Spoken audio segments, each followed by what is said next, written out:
میرا شوہر ہر سال میرے سے جھگڑا کرتا ہے اور مجھے کہتا ہے میں نے تمہیں 3 طلاقیں دے دی ہیں، اور جب میں گھر چلی جاتی ہوں تو ہفتے بعد آ کے گھر والوں کے سامنے قسم کھاتا ہے کہ میں نے تمہیں طلاق نہیں دی. تو اس پہ طلاق ہوگی کہ نہیں ہوگی؟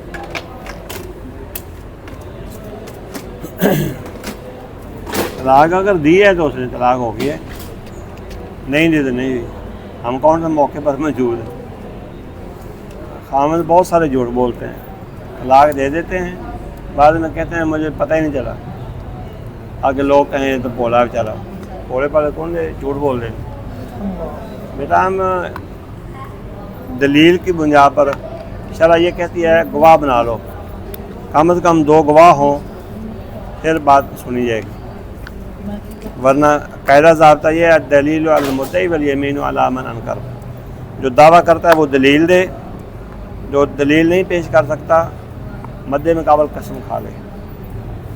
ہاں جی. اب خامد کہتا ہے اگر میں نے طلاق نہیں دی تو 2 گواہ اس کے خلاف مل جائیں تو اس کو جھوٹا شمار کیا جائے گا، طلاق ہو جائے گی. اگر اس کے پاس کوئی گواہ نہیں ہے جس نے کہا طلاق ہو گئی ہے، گواہ اس کے پاس نہیں ہے، پھر قسم کھا لے جو انکار کر رہا ہے بس. لیکن وہ شوہر قسم کھا رہا ہے کہ میں نے تمہیں طلاق نہیں دی. شوہر پر قسم آتی نہیں.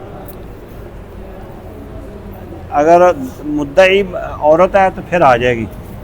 عورت دعویٰ کرے کہ میرے خامد نے مجھے 2 طلاقیں دی ہیں یا 1 دی ہے، اس سے پوچھا جائے گا دلیل، حوالہ، میسج ہے، کوئی ای میل ہے، کوئی وائس میسج ہے، کوئی بندہ گواہ ہے.